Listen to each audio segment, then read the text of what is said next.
Hello friends, good morning. Let us start with new topic of a group discussion. This is our practice session where we learn different types of group discussions. Given topics are there. So let us start with what is the meaning of group discussion first. How to attempt this question. तर हा प्रश्न जो आहे तो कशा पद्धतीने त्याचा आपल्याला तयारी करायची आहे. अ group discussion is a formal discussion on a given topic. तर एक टॉपिक आपल्याला दिलेला असेल त्याच्यावर आपल्याला एक चर्चा जी आहे औपचारिक चर्चा जी आहे ती करायची असते. The participants analyse the topic and give their views and opinions. त्या ठिकाणी जे पार्टिसिपंट्स आहेत त्यांना त्या टॉपिकवर आपले मतं जी आहेत ती मांडायची असतात. In the written form of the discussion you have to write dialogues for at least 3 to 4 people on the given topic or as given in the instructions. तर ही जी आपल्याला जी डी लिहायची आहे ती 3 ते 4 लोकांमध्ये साधारणतः हा जो डायलॉग आहे तो असणार आहे. You must use the proper format of a dialogue. त्या ठिकाणी एक योग्य तो फॉर्मॅट जो आहे डायलॉगचा तो आपल्याला त्या ठिकाणी बनवावा लागतो. Correct vocabulary, phrases, expressions and tenses must be use. त्या ठिकाणी आपल्याला महत्त्वाचं काय आहे तर व्होकॅबलरी जी आहे, शब्द जे आहेत ते, त्यानंतर वाक्यांश जे आहेत, अवतरण आहेत, त्यातले काही वाक्य आहेत, त्यातला काळ आहे, त्याचं भान त्या ठिकाणी ठेवणं गरजेचं आहे. तर या पद्धतीने आपण एखाद्या विषयावर चर्चा करणं त्याला म्हणतात गटचर्चा किंवा ग्रुप डिस्कशन असं त्याला म्हणतात. पुढे आपण जाऊया काय आहे ते.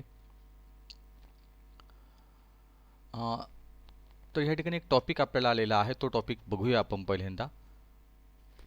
देर is an inter school cricket match and your school is losing. तर ह्या ठिकाणी एक आंतरशालेय क्रिकेट मॅच आपली आहे आणि त्यात your school is losing. You are the captain.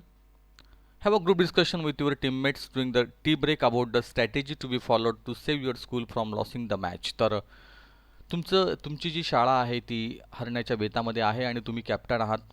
Have a group discussion with your teammates during the tea break about the strategy to be followed to save your school from losing the match. तर tea break झालेला आहे आणि T ब्रेकच्या दरम्यान त्या ठिकाणी आपल्याला एक स्ट्रॅटेजी ठरवायची आहे, एक डावपेच ठरवायची आहेत की कशा पद्धतीने त्या ठिकाणी आपल्याला ही मॅच वाचवायची आहे. Give at least 4 or 5 suggestions. त्यात 4 ते 5 सजेशन्स त्या ठिकाणी द्यायचे आहेत. तर ह्या ठिकाणी एक डिस्कशन त्या ठिकाणी कशा पद्धतीने होऊ शकते तर ते इथे आपण बघूया. Captain said, we must break this partnership anyhow. Both the batsmen appear very well settled and they are hitting all over the place. त्या ठिकाणी तो कॅप्टन म्हणतोय की आपल्याला ही जी पार्टनरशिप सध्या मैदानावर त्या ठिकाणी खेळते आहे त्यांना ब्रेक करणं गरजेचं आहे, त्यांना तोडणं गरजेचं आहे.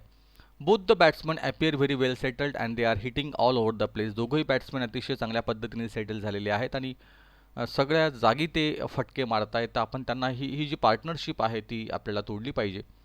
त्यातला एक स्पिनर जो आहे तो त्या ठिकाणी म्हणतोय the pitch dozen support much turn. तर तो म्हणतोय की अरे ही जी खेळपट्टी आहे ही त्या टर्नला, त्या फिरकीला साथ देत नाही आहे.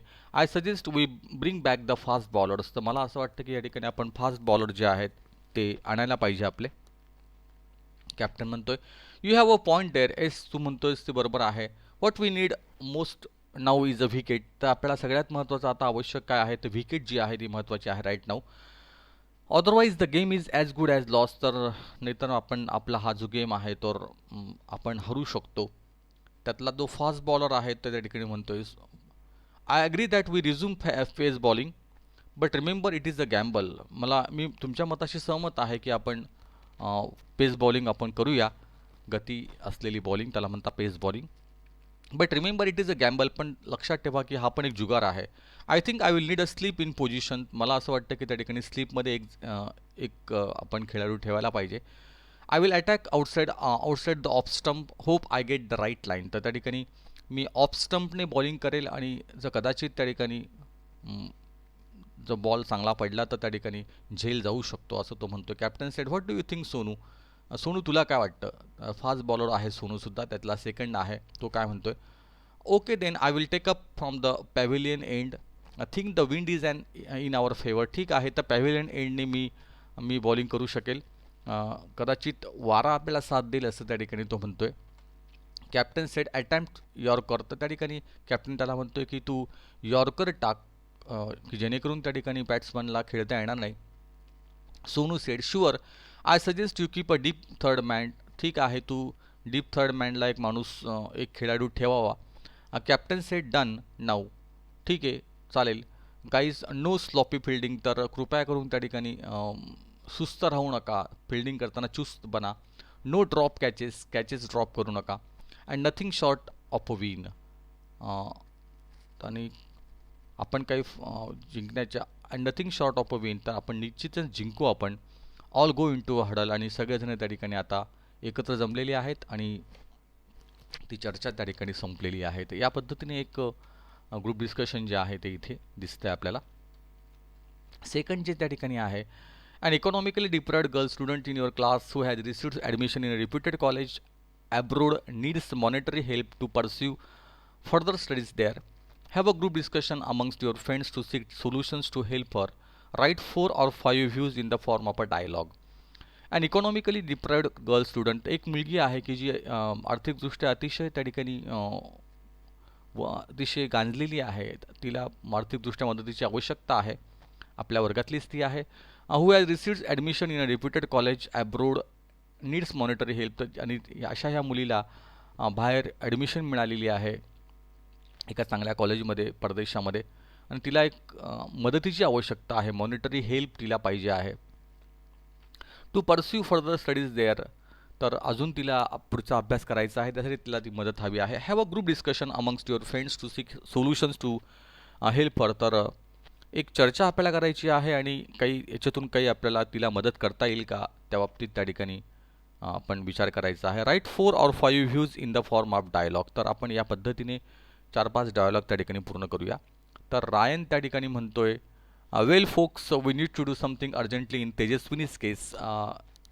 ठीक आहे मुलांना, आपण आपल्या तेजस्विनीच्या बाबतीत काहीतरी अर्जंटली काहीतरी करायचं आहे. Money shouldn't come in the way of pursuing further studies, कारण पैशामुळे तिचं शिक्षण त्या ठिकाणी थांबायला नको असं मला वैयक्तिक वाटतं.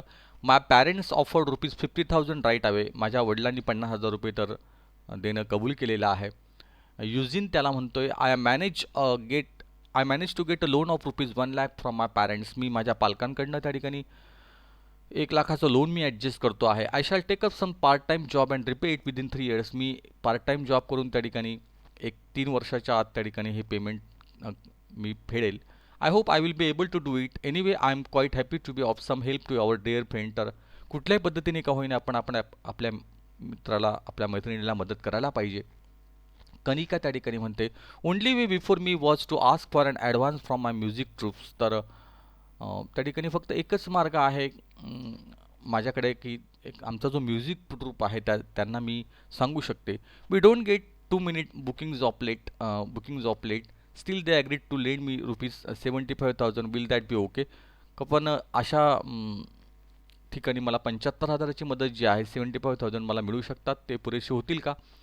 तब्बू त्या ठिकाणी म्हणते we thought you would raise a hefty sum, मला असं वाटतं की आपण भरपूर अशी रक्कम जमा करू शकतो.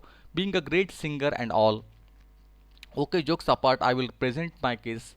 माय brother offered a donation of ₹2 lakh right away, no conditions no strings attach, तर त्या ठिकाणी कुठल्याही अटी न घालता त्या ठिकाणी माझा भाऊ ₹2 लाख द्यायला तयार आहे.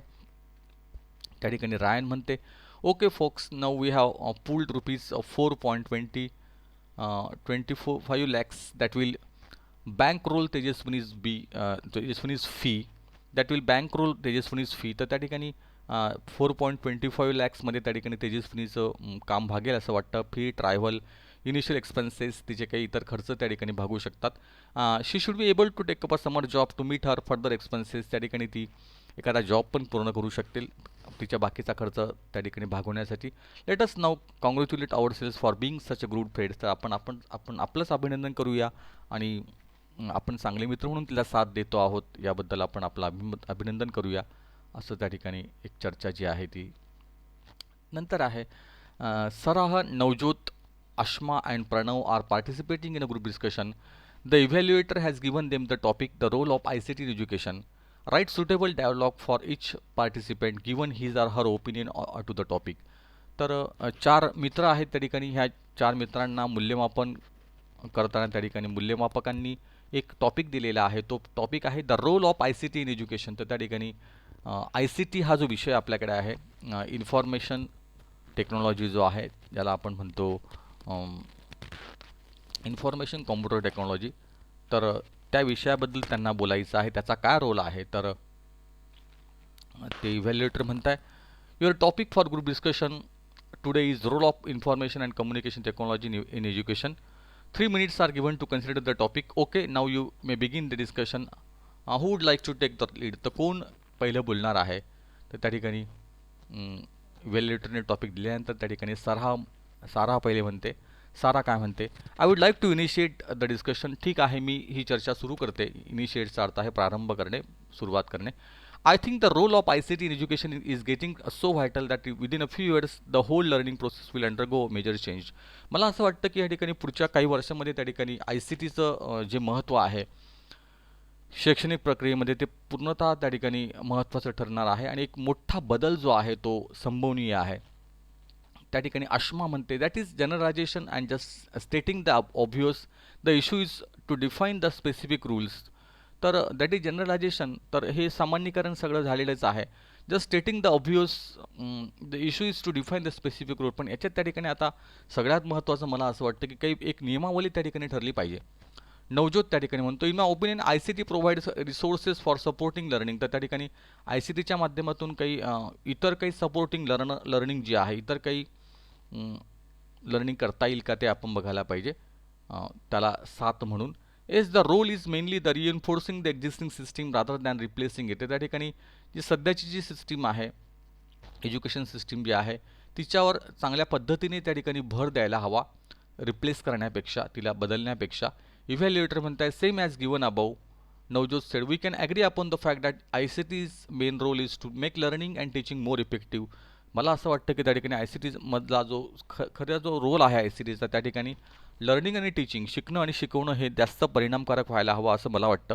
Online teaching, power point presentation, virtual interactions and webinars will strengthen the process of education. आणि यासाठी काय काय मार्ग आहेत, तर ऑनलाईन टीचिंग आहे, आपल्या पी पी टीज आहेत, त्या ठिकाणी प्रत्यक्ष त्या ठिकाणी व्हर्च्युअल इंटरॅक्शन्स आहेत, वेबिनार्स आहेत.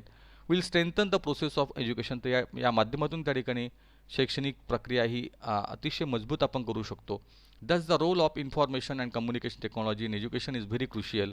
आणि अशा पद्धतीने त्या ठिकाणी हा जो एज्युकेशन सिस्टीममधला हा जो रोल आहे तो अतिशय मला महत्त्वाचा वाटतो असं त्या ठिकाणी त्याने म्हटलेलं आहे. तर या पद्धतीने पहिली ई व्ही जी आहे ती आपण पूर्ण केलेली आहे. सेकंड ई व्हीकडे आपण जाऊया. इथे आपण थांबू आणि नेक्स्ट ई व्ही जी आहे ती आपण पूर्ण करूया.